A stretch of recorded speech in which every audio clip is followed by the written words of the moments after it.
Kita sudah sampai pada bab ziaratul kubur, yaitu mengunjungi atau menziarahi kubur. Yang menjadi patokan dalam syariat kaitan dengan masalah ziarah kubur ini, yaitu hadis Nabi sallallahu alaihi wasallam. Nabi sallallahu alaihi wasallam bersabda, "Kuntu nahaitukum an ziyaratil kubur, fazuruha, fa innaha tudzakirukumul akhirah atau tudzakirukumul maut." Sesungguhnya dahulu aku pernah melarang kalian dari menziarahi kubur, maka sekarang ziarahilah kuburan itu, karena sesungguhnya dengan menziarahi kubur akan mengingatkan kalian dengan kehidupan akhirat atau mengingatkan kita dengan kematian. Pertanyaannya adalah, mengapa Rasulullah SAW melarang para sahabatnya untuk menziarahi kubur di awal-awal Islam? Kenapa kira-kira? Ini merupakan bentuk saddud dzari'ah, yaitu syariat ini memberikan daripada benteng atau tameng terhadap para sahabat yang baru masuk Islam untuk tidak menziarahi kuburan. Kenapa? Karena orang awam, ya terutama mungkin kita di hari ini, kalau identik dengan orang awam itu, lihat ada kuburan yang dikultuskan saja sudah pergi berbondong-bondong rame-rame ke situ, ya. Nah, para sahabat itu supaya diingatkan oleh Nabi SAW. Jadi belum disyariatkan bagi mereka untuk menziarahi kubur, agar jangan sampai mereka menjadikan kuburan itu sebagai berhala yang disembah selain Allah Subhanahu wa taala. Lalu setelah mantap imannya para sahabat, ya, setelah dilihat oleh Nabi SAW kondisi imannya para sahabat ini sudah kuat, mereka sudah paham tentang akidah, tentang tauhid, tentang keimanan yang benar kepada Allah, maka Nabi mengatakan fazuruha, maka hendaklah kalian menziarahi kubur. Dan di antara hikmah daripada menziarahi kubur ini, yang pertama disebutkan oleh para ulama, menziarahi kubur itu ada dua manfaatnya. Yang pertama manfaat untuk orang yang menziarahi kubur, dan yang kedua adalah manfaat untuk mayit atau orang yang ada di dalam kubur. Coba antum sebut, kira-kira manfaat untuk orang yang menziarahi kubur itu apa aja manfaatnya? Satu, disebutkan oleh Nabi dalam hadis tadi, fa innaha tudzakirukumul akhirah, mengingatkan daripada kematian, kehidupan di akhirat nanti. Nah, di antara para ulama itu ketika mereka membawakan kaitan dengan pembahasan yang mana berisi di situ tentang tazkiyatun nafs, pensucian jiwa, di antara cara atau terapi untuk bisa melunakkan hati yang keras itu adalah dengan menziarahi kubur. Kenapa demikian? Karena dengan dia melihat daripada kuburan itu akan menjadi atau akan mengingatkan dia dengan kehidupan yang sesungguhnya, ya, kehidupan yang sesungguhnya. Karena sesungguhnya dunia ini, tempat kita berpijak hari ini di atas permukaan bumi ini, bukanlah kehidupan yang sesungguhnya. Kenapa? Karena kehidupan ini hanyalah jembatan kepada menuju kehidupan yang sesungguhnya. Oleh karena itu, orang setelah dia mati baru dia sadar. Sebelum mati dia enggak sadar-sadar. Setelah mati baru sadar. Dan itu disebutkan oleh Allah dalam banyak ayat. Orang setelah mati minta dikembalikan ke dunia. Orang setelah mati minta untuk berbuat amal dan seterusnya. Baru sadar dia. Maka dengan menziarahi kubur tersebut, ikhwah, saudaraku kaum muslimin rahmati Allah SWT, akan menghidupkan kembali hati yang sudah mati, menyehatkan kembali hati yang telah sakit, menjadikan seseorang itu kembali dan bertaubat kepada Allah SWT atas segala kesalahan dan kekurangan, ya. Dan ini fungsi yang pertama bagi orang yang menziarahi kubur untuk mengingatkan daripada kehidupan akhirat. Kemudian yang kedua, di antara fungsi bagi orang yang telah mati, apa aja fungsinya ketika kita menziarahi kubur? Mendapatkan doa dari orang yang masih hidup. Maka dengan demikian merupakan sebuah kekeliruan manakala orang yang hidup meminta kepada orang yang sudah mati. Padahal orang yang mati itu mengharapkan doa dari orang-orang yang hidup. Ya. Sehingga di dalam banyak ayat Allah juga mengingatkan, mengulang-ulang kalimat di dalam ayat itu.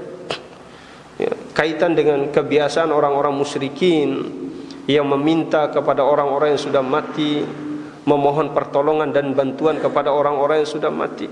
Itu banyak sekali ayat yang menyinggung masalah ini. Ya. Yang pertama, orang yang telah mati itu mendapatkan daripada doa kaum muslimin. Jadi bentuk doa kaum muslimin itu ada dua macam ketika menziarahi kuburan. Ada doa yang sifatnya pengkhususan dan ada doa yang sifatnya umum. Doa yang sifatnya umum itu ketika kita memasuki daripada area pekuburan, kita dianjurkan untuk membaca doa. Doa ketika menziarahi kubur. Assalamualaikum ya ahlad diyar minal mu'minina wal muslimat wa inna insyaallah bikum lahiqun as'alullaha lana wa lakumul afiyah. Ini doa kebaikan untuk orang yang sudah mati. Doa yang sifatnya mencakup kebaikan untuk orang-orang yang telah meninggal dunia. Kemudian yang kedua ada doa yang sifatnya khusus, yaitu mendoakan mungkin ibu kita yang telah meninggal, ayah kita yang telah meninggal, didoakan secara khusus. Dan ini diperbolehkan oleh para ulama dan tidak ada larangan dalam hal ini. Kemudian ikhwah, ini di antara dua macam daripada manfaat daripada atau fungsi daripada ziarah kubur. Yang pertama, manfaat untuk orang yang ziarah kubur. Kemudian yang kedua, manfaat untuk orang yang telah meninggal dunia. Kemudian pada malam hari ini ana ingin membacakan satu makalah yang berkaitan dengan masalah ziarah kubur ini.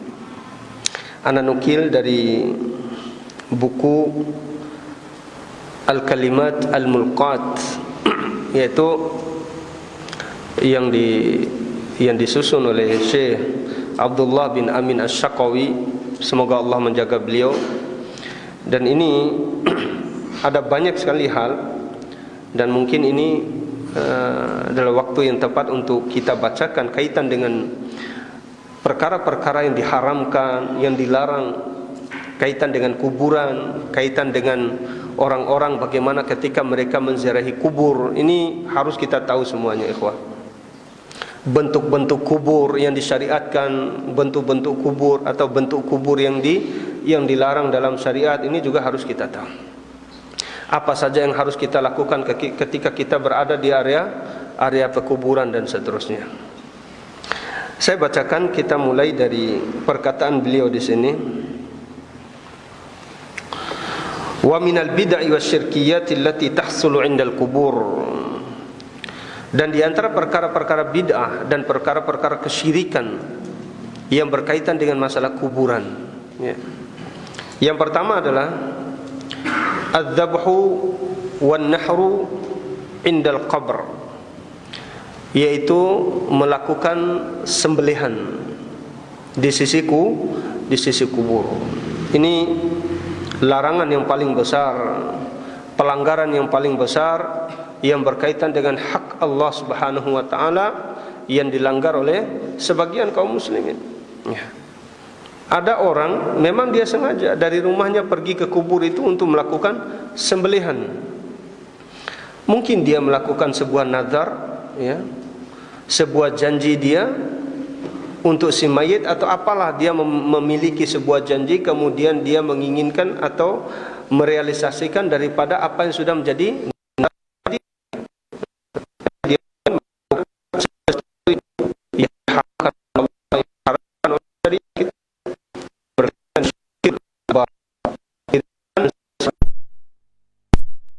ini kita bahas ya kurang lebih 2 pekan yang lalu kaitan dengan macam-macam sembelihan. Ada istilahnya sembelihan yang dimasyru'kan, yang disyariatkan. Kemudian yang kedua ada sembelihan yang sifatnya mamnu, yang dilarang. Kemudian ada sembelihan yang sifatnya apa? Mubah, yaitu sembelihan yang sifatnya diperbolehkan oleh syariat. Kemudian yang kedua, yang pertama ini kaitan dengan perilaku manusia. Kebiasaan beberapa kaum muslimin ketika dia menziarahi kubur. Nah, yang kedua ini kaitan dengan sifat kubur. Yang kedua adalah raf'ul kubur ziyadatun 'ala turab al-kharij minha. Yaitu setelah kita menguburkan daripada jenazah itu, Pak, antum akan lihat perbedaan antara orang yang paham urusan agama dengan orang yang jahil. Kaitan dengan bentuk kubur. Kalau yang antum tahu, kuburan, bentuk kuburan setelah kita menguburkan jenazah itu seperti apa kira-kira di atasnya? Tanah terakhir di atasnya pas kita letakkan daripada batu nisan itu, ya, digundukkan sedikit barang satu jengkal. Tidak sampai meluber penuh daripada lubang kuburan itu sampai ke atas full, bukan. Tapi di tengah-tengahnya dibikin seperti punuk onta. Itu bentuk kubur yang disyariatkan. Adapun hari ini yang dilakukan oleh kaum muslimin dari pelanggaran-pelanggaran syariat yang berkaitan dengan masalah kuburan ini, yang menjadikan orang-orang awam itu terpanggil untuk melakukan ibadah kepada selain Allah, berdoa kepada kuburan-kuburan yang musyarrafah, yang dimuliakan, yang diagungkan. Oleh karena itu dalam Islam, ya, itu dikenal atau dikenal dalam syariat, dikenal ada sebuah hadis ketika Nabi SAW mengutus Ali bin Abi Thalib. Apa pesan Rasulullah kepada Ali bin Abi Thalib? Alla tada qabran musyrifan illa sawaitahu. Jangan engkau biarkan kuburan-kuburan yang diagungkan, yang ditinggikan itu, melainkan engkau ratakan. Ini. Mengapa Rasulullah SAW memerintahkan Ali bin Abi Thalib untuk meratakan daripada kuburan-kuburan yang diagungkan, yang ditinggikan? Karena kekhawatiran Rasulullah, ya, bahwasanya ketika sebuah kubur itu sudah ditinggikan, dipasang lampu, dicat dan yang lain sebagainya, otomatis ini semua akan menarik daripada menarik daripada keinginan orang-orang juhal, orang-orang bodoh itu untuk menggantungkan hati dan harapannya kepada kuburan. Waliyadzubillah. Dan ini fitnah yang tidak henti-hentinya terjadi di negeri-negeri kaum muslimin. Banyak sekali, bahkan yang apa istilahnya hari ini di negeri Palestina ada kuburan-kuburan orang-orang sufi yang diagungkan, ya. Kuburan orang-orang sufi yang diagungkan. Lebih-lebih di negeri kita ini, ya, di negeri kita. Betapa banyak orang-orang itu yang mengagung-agungkan daripada kuburan. Kemudian yang ketiga, di antara larangan yang berkaitan dengan kuburan adalah al-kitabatu 'alaiha, yaitu menulis menulis di batu nisannya. Ini hal yang dilarang. Biasanya di tempat kita seluruhnya, kalau bisa dikatakan seluruhnya. Bahkan ada tempat percetakan batu nisan, tempat produksi batu nisannya. Pernah lihat? Ada di situ, di papan anunya itu ditulislah tanggal lahirnya, ya, tanggal wafatnya, nama bapaknya, keturunannya, wallahu alam. Sekalian KTP-nya aja di situ dipaku KTP-nya. Ya. Al-kitabatu 'alaiha. Ini dilarang. Untuk apa ditulis? Oh, supaya kita kenal kuburannya, Ustaz. Enggak perlu. Ada keluarga kita dari jauh ingin menziarahi kubur, ya, dia baca itu batu nisan, oh ini dia kuburannya. Jadi sebagaimana sudah kita sebutkan tadi, ziarah kubur itu doa ketika ziarah kubur itu ada dua macam tadi, ya. Ada doa yang sifatnya umum dan ada doa yang sifatnya khusus. Dan dua-duanya diperbolehkan. Tapi ada ziarah itu, ada orang yang menyengaja pergi ke kuburan itu niatnya untuk ziarah secara khusus. Ini dilarang dalam Islam. Dilarang. Jadi ziarah mengkhususkan daripada kuburan untuk diziarah itu dilarang dalam Islam. Yang disuruh oleh Nabi adalah kalimat yang sifatnya secara umum. Tidak boleh dikhususkan, kecuali tadi doa bisa pergi ke kuburan, doa untuk seluruh kaum muslimin. Kemudian kita khususkan doa untuk ayah kita, ibu kita, adik kita atau kakak kita. Ini diperbolehkan. Ya. Kemudian yang keempat, di antara perkara-perkara yang haram yang berkaitan dengan kuburan, al-bina'u 'alaiha wa tazyinuha bir-rakham wa nahwihi li'anna dzalik min wasail syirik, yaitu meninggikan atau membangun daripada kuburan, dipasang pagarnya, ada kuburan dipasang pagar. Ini biasanya orang-orang elit ketika dia hidup di dunia. Enggak senang sama tetangganya di dunia, sampai di kuburan ke bawah-bawah perasaan itu, enggak senang sama tetangganya. Sampai-sampai kuburannya dipagarin. Waliyadzubillah. Padahal hal semacam ini tidak ada satupun perintah, tidak ada satupun dalil yang menjelaskan akan hal itu. Antum lihat di pekuburan-pekuburan kaum muslimin, misalnya contoh di Mekah, di Madinah itu, subhanallah, itulah bentuk pekuburan yang dianjurkan, yang disyariatkan.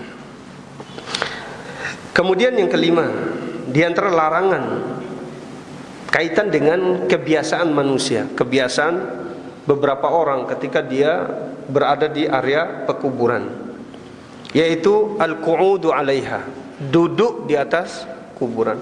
Ini masih saja kita lihat. Bahkan teman-teman yang rajin belajar sunnah ini masih aja, ketika pergi ke pekuburan, ikut menguburkan jenazah, duduk dia di atas kuburan, karena dilihatnya ada semen, ada beton kuburan, itu enak dipakai untuk jadi kursi sandaran. Duduk dia di situ. Terus larangan dan ancamannya apa kira-kira kalau kita duduk di atas kuburan? Apa ancamannya kalau kita duduk di atas kuburan? Seperti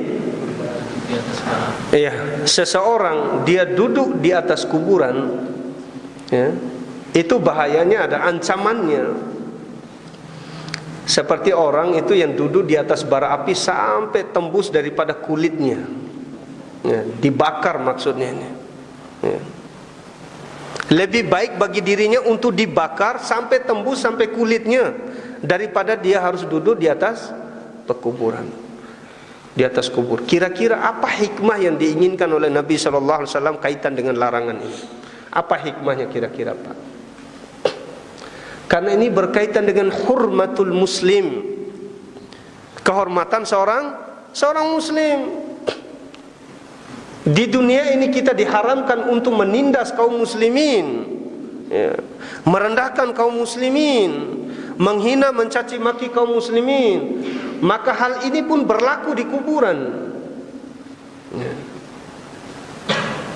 Misalnya ada orang lempar rumah kita, antum gak marah dilemparin rumah, kaca rumah antum sampai hancur? Ya setidaknya ada rasa marah, ya. Sama seperti misalnya ini kasus, Pak, yang berkaitan dengan hukum.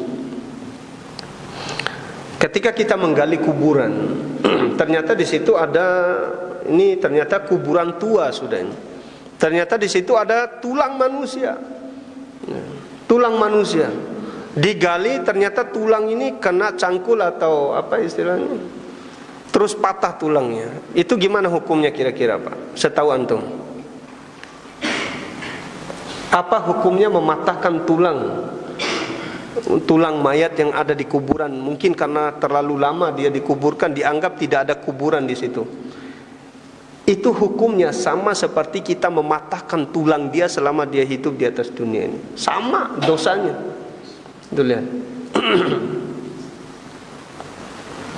Padahal kita tuh nggak sengaja sekedar gali kubur tapi kena tulang patah. Itu sama seperti kita mematahkan tulang saudara kita ketika dia hidup di atas dunia. Oh, dosanya besar. Jatuhin gigi orang aja dalam Al-Quran itu balasannya ada dijatuhin giginya lagi gitu. Iya, itu hukum qisas. Al-ainu bil-aini was-sinnu bis-sinni wal juruhatu qisas, kan gitu kata Allah. Mata dibalas mata, gigi dibalas gigi, dan setiap luka itu ada balasannya. Dipukul mata kita sampai bengkak. Nah, kisahnya kita pukul balik matanya sampai bengkak. Tapi yang menerapkan ini siapa? Di hadapan ulil amri, bukan di sembarang tempat, ya. Main hakim sendiri. Ya, seperti itu kondisi dan keadaannya. Sampai dibawa hukum ini sampai di kuburan oleh Nabi SAW. Ya. Ini diantara hikmahnya, Pak. Di antara hikmah atau larangan duduk di atas kuburan. Kemudian yang keenam, di antara larangan ketika kita berada di kuburan adalah as-salatu indaha, yaitu salat di sisi kuburan, kecuali salat jenazah. Ini berdasarkan kisah. Ada seorang wanita di zaman Nabi, nenek-nenek, jadi kebiasaannya itu nyapu masjid. Nah, nenek ini meninggal dunia, wafat, kemudian dikuburkan tanpa sepengetahuan Rasulullah. Maka Nabi pergi ke masjid, tidak lagi dilihat nenek tersebut. Nah, ditanya, di mana ini wanita yang biasa nyapu masjid? Oh, beliau sudah meninggal. Akhirnya ditunjukkan kuburannya oleh sahabat. Kemudian Rasulullah sholat di situ, yaitu menyolatkan jenazahnya. Ini boleh. Mungkin bagi antum yang terlambat, mungkin sholat jenazah, ikut sholat jenazah, diperbolehkan bagi kita untuk sholat jenazah di kuburan, ya, di kuburan. Jadi mayat yang baru saja dikuburkan maksudnya. Ya.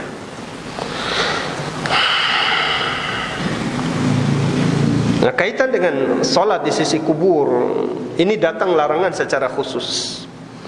Nabi SAW bersabda, la tusallu ilal kubur, jangan kalian sholat menghadap kubur. Ini berlaku di semua masjid yang di situ ada kuburannya, baik itu kuburan baru maupun kuburan yang lama. Biasanya kita di kampung-kampung, mayat atau jenazah yang dikubur di halaman masjid itu, yaitu mayat orang-orang yang berpengaruh atau ditokohkan di sebuah tempat. Nah, inilah bentuk daripada gulu, melampaui batas terhadap tokoh, sebagaimana yang dilakukan oleh orang-orang Yahudi, ya, atau orang-orang Nasara yang Allah sebutkan dalam surat Al-Kahfi. Antum ingat? Kurang lebih 7 pemuda yang meninggal dalam gua itu. Apa yang dilakukan oleh kerajaan setempat setelah 7 pemuda ini meninggal? Mereka membangunkan tempat ibadah di atasnya. Dan Allah sudah sebutkan itu dalam surat Al-Kahfi. Ini kebiasaan daripada keburukan yang ada pada orang-orang Yahudi dan Nasrani yang diikuti oleh sebagian kaum muslimin. Orang-orang Yahudi, orang-orang Nasara, kalau meninggal orang-orang soleh di kalangan mereka, mereka bangunkan kuburannya, mereka sholat di situ, mereka beribadah di situ. Lalu kata Nabi SAW, ulaika syirarul khalqi indallah, mereka itu seburuk-buruk manusia di sisi Allah. Nah, ada di antara kita ini sengaja memasukkan jenazah atau mayat dikuburkan di halaman masjid, padahal ini perbuatan yang dimurkai oleh Allah SWT. Sampai-sampai para ulama itu khilaf, berselisih pendapat kaitan dengan sholat di masjid yang ada kuburannya. Kuburannya itu letaknya di belakang, tapi dia masuk pada area masjid. Dia tidak berada di depan daripada mimbar imam, ya. Tapi yang diperselisihkan oleh para ulama itu yang ada di belakang, di samping kiri dan kanan. Namun secara umum, tidaklah jenazah itu dimasukkan ke area pekuburan, melainkan ada daripada sifat pengkultusan terhadap tokoh yang dikuburkan di situ. Nah, ini yang menyebabkan orang jatuh pada perbuatan gulu. yang menjadi sebab orang-orang itu berbuat syirik kepada Allah. Akhirnya ada istilah masjid angker. Oh, benar-benar angker, masjid sengge kere lu udah kasih gini. Karena rade subhanallah itu masjid apa pekuburan kan gitu. Ya. Dan kata para ulama, orang yang sholat di masjid yang ada kuburannya itu wajib bagi dia untuk mengulangi sholatnya. Tidak sah. Itu. Sampai seperti itu. Sebagaimana fatwa Syekh Muhammad Nasiruddin Al-Albani rahimahullah dalam kitab beliau Tahdhirus Sajid min ittikhadil quburi masajidah, yaitu peringatan bagi orang-orang yang sholat dari menjadikan kubur sebagai tempat masjid, itu tempat sholat. Sampai disuruh untuk mengulangi sholatnya. Karena ini semua merupakan wasail ila syirk. Yang ke berapa? Yang ketujuh, yaitu membangun masjid di atas area pekuburan. Kalau tadi memasukkan kuburan ke dalam masjid, kalau ini membangun masjid di atas area pekuburan, ini juga diharamkan. Sebagaimana hadis yang sudah kita sampaikan tadi. Di antaranya juga Nabi SAW bersabda, la'natullahi 'alal yahudi wan nasara ittakhadhu qubur anbiya'ihim masajidah. Allah melaknat orang-orang Yahudi dan Nasrani yang telah menjadikan kuburan para nabi mereka sebagai tempat sholat. Nah sekarang ini banyak sekali beberapa kaum muslimin awamul muslimin datang ke pelataran ini, misalnya contoh di Surabaya atau di beberapa tempat kuburan yang dikeramatkan, datang sengaja ke situ, ke pelataran masjid di situ. Di situ kan ada kuburan dianggap sebagai wali. Kata mereka sholat di tempat itu lebih khusyuk daripada sholat di masjid.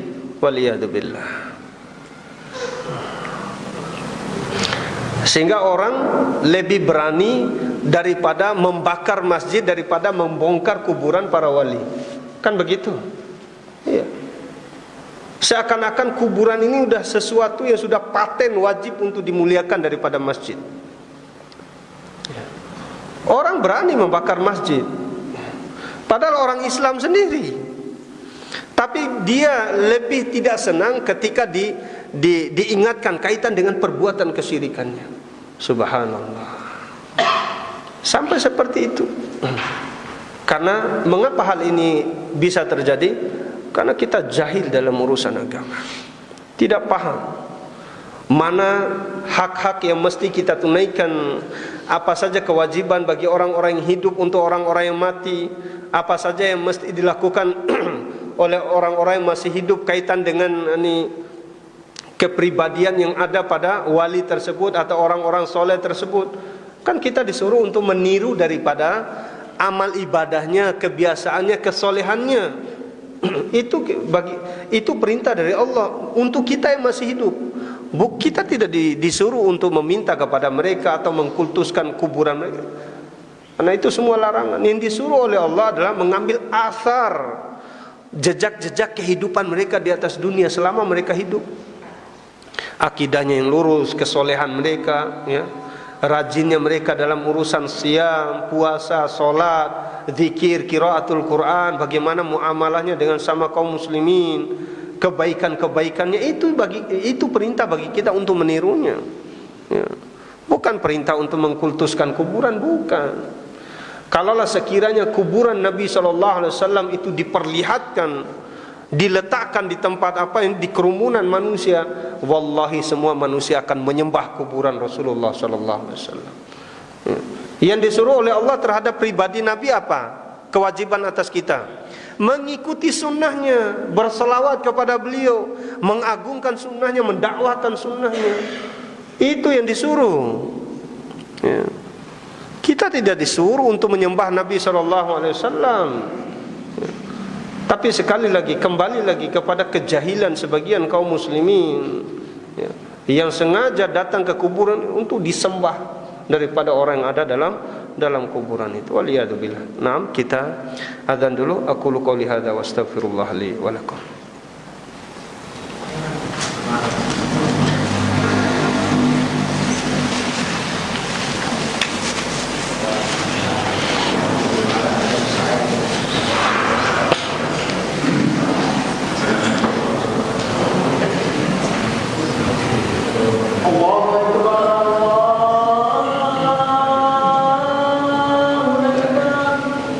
Allahu akbar. Allahu akbar.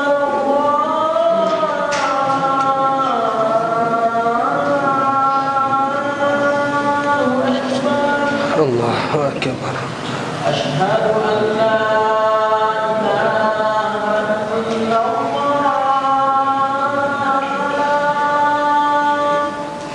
Asyhadu an la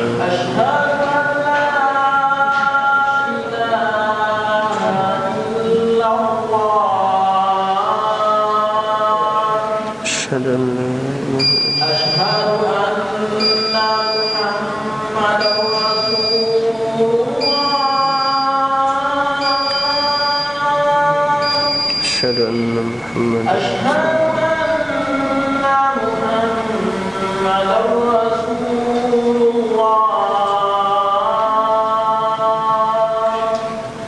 أشهد أن حي على الصلاة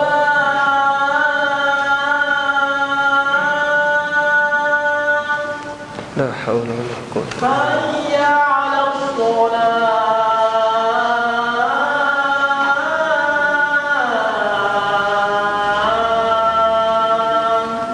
لا حول ولا قوة حي على الفلاح لا حول ولا قوة حي على الفلاح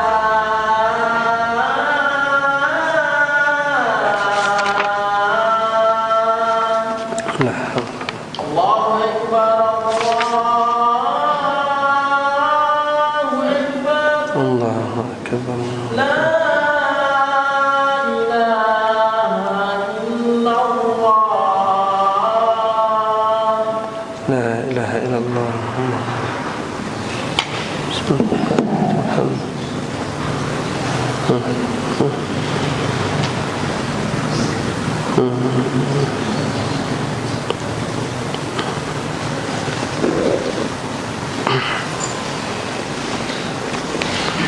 Baik, kita lanjutkan.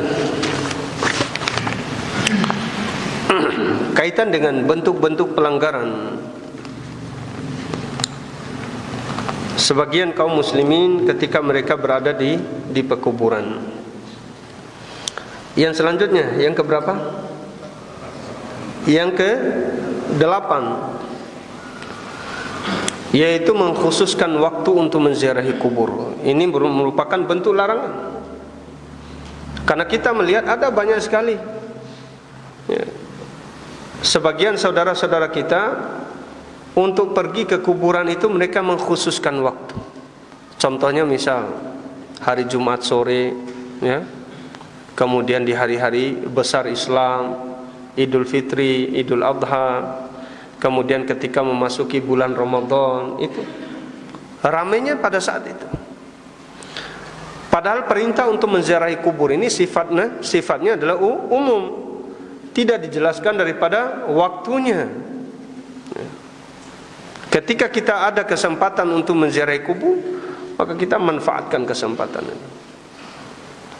Nah, ketika ada orang, misalnya orang meninggal, nah kita manfaatkan sekaligus, selain daripada kita ikut menguburkan jenazah tersebut, kita juga langsung niatkan untuk menziarahi kubur, dan kita mendapatkan dua manfaat dalam satu keadaan. Dan ini diantara hak sesama kaum muslimin yang berkaitan dengan orang yang telah meninggal dunia. Hak orang yang meninggal dunia atas kita ada berapa?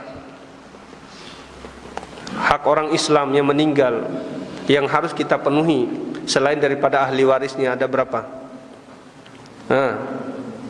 Satu, menyolatkannya. Yang kedua, menguburkannya ya. Itu hak dia. Adapun untuk mengkafaninya, memandikannya, ada orang-orang tertentu yang melakukannya. Tapi untuk menyolatkan ini hak orang yang sudah meninggal dunia. Hak mereka untuk kita tunaikan. Sebagaimana disebutkan oleh Nabi SAW, hakul muslim alal muslim sit. Hak muslim di atas muslim yang lainnya itu ada 6. Yang berkaitan dengan setelah dia meninggal dunia ada 2. Yang pertama adalah menyolatinya, kemudian yang kedua adalah menguburkannya. Pahalanya adalah kita ketika menyolatkannya mendapatkan pahala satu qiraat. Pergi menguburkannya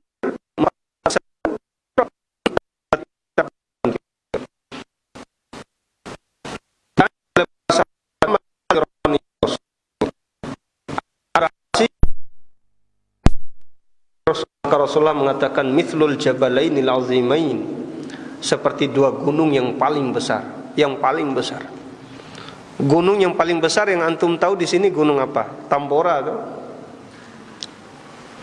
Seperti dua gunung Tambora. Itu pahalanya hanya permisalan, Pak. Mungkin ada lagi gunung yang lebih besar daripada Tambora kan begitu.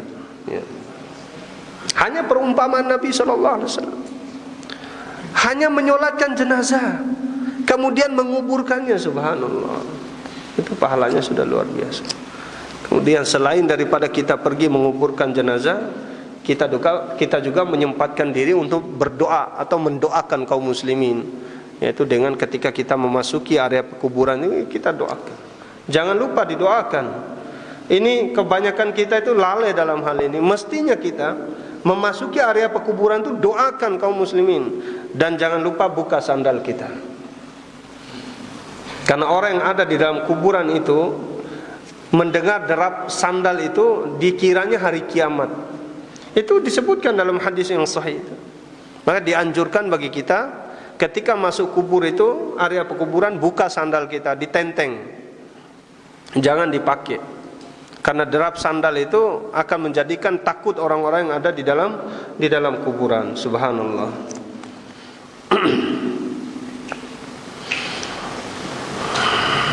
Ini yang ke-8 kaitan dengan pengkhususan waktu. Pengkhususan waktu itu enggak ada perintah. Ya. Selama antum punya kesempatan untuk menziarahi kubur, silakan lakukan. Kemudian yang ke-9, di antara hal-hal yang dilarang ketika kita berada di kuburan, yaitu membicarakan hal-hal yang sia-sia. Ada orang lagi gali kubur rame-rame, bercanda, bicara politik, bicara hasil dagang, subhanallah, sambil ngerokok. Itu gali kubur ngerokok. Sudah menjadi tradisi memang hal-hal seperti ini. Kalau nggak ngerokok nggak semangat dia gali kubur. Mestinya pada saat itu dimanfaatkan. Oh, ini rumah saya yang terakhir. Nah, seperti itu. Sebagaimana disyaratkan oleh Nabi SAW. Wala yatakallamu bima yuskhitu rabbuna. Jangan dia berbicara di area pekuburan itu terhadap perkara-perkara yang mendatangkan murkanya Allah Subhanahu wa taala. Ya seperti tadi. Dikiranya mati itu sifatnya main-main. Banyak orang yang tidak mengambil ibrah daripada kematian itu. Ketika menguburkan mayat misalnya, bercanda, tertawa, terbahak-bahak, ya. Membicarakan daripada apa yang dia raih dari dunia ini dan seterusnya, membicarakan atau membanggakan apa yang sudah dia dapat dari dunia di kuburan ini. Atau bahkan mungkin kita adalah salah satu dari sekian banyak orang yang seperti itu. Waliyadzubillah. Kemudian juga yang ke-9, yang ke-10, di antara hal-hal yang dilarang yaitu melakukan ritual-ritual tertentu. Seperti apa kira-kira? Membaca Al-Quran, kemudian mengusap-ngusap kuburan, apalagi? Hah? Iya. Banyak sekali melakukan sesuatu yang tidak diperintahkan oleh syariat. Ya. Sekali lagi, patokan dalam beragama itu adalah dalil, bukan karena kebiasaan masyarakat. Ya. Seperti menyirah, menabur bunga, mengusap-ngusap kuburan, membaca Al-Quran, membaca surat Yasin di situ. Wallahu alam, ini semua dalilnya dari mana? Tapi kalau kita lihat dari dalil yang bersumber dari sunnah, dari prakteknya Nabi dan riwayat-riwayat hadis dari para sahabat, tidak ada satupun yang memerintahkan kita kepada hal-hal seperti itu. Yang ada itu hanyalah pendapat sebagian para ulama, dan itu pun tidak kuat. Tidak kuat. hanya berasaskan cerita-cerita ulama ini pernah begini. Bukan itu patokannya. Karena ada orang yang seperti itu. Oh, ngaji tolunai, pidunai, upampurunai, seratunai, wah ulama itu, ulama mana gitu kan. Ia menjadi patokannya bukan karena ada salah satu dari ulama itu yang melakukannya atau salah satu dari sahabat itu yang melakukan. Bukan itu patokannya. Apakah itu ijma'nya para sahabat atau bukan itu? Nah, ijma' ini bagian daripada agama. Kalau tidak ada di Al-Quran, ambil dari sunnah Nabi SAW. Kalau tidak ada dari perbuatan Nabi, diambil daripada ijma'nya para sahabat. Kalau hanya satu orang sahabat saja yang melakukannya, ya dilihat lagi apakah riwayatnya sahih ataukah tidak. Kan seperti itu, Pak. Ya, semoga apa yang kita kaji pada malam hari ini bermanfaat bagi kita semua. Dan ana ingatkan kepada kita semua ini, hari ini kita sudah masuk tanggal 1 Zulhijjah. Ana wasiatkan untuk ana pribadi dan kita semuanya untuk memperbanyak ibadah kita di 10 hari pertama di bulan Zulhijjah ini. Ini sebagaimana yang sudah dikaji kemarin oleh Ustaz Mus'ab, disampaikan bagaimana keutamaan daripada beribadah di 10 hari pertama di bulan Dzulhijjah. Baik, kita tutup majelis kita dengan doa kafaratul majelis. Subhanakallahumma bihamdik, asyhadu an la ilaha illa anta, astaghfiruka wa atubu ilaik. Assalamualaikum warahmatullahi wabarakatuh.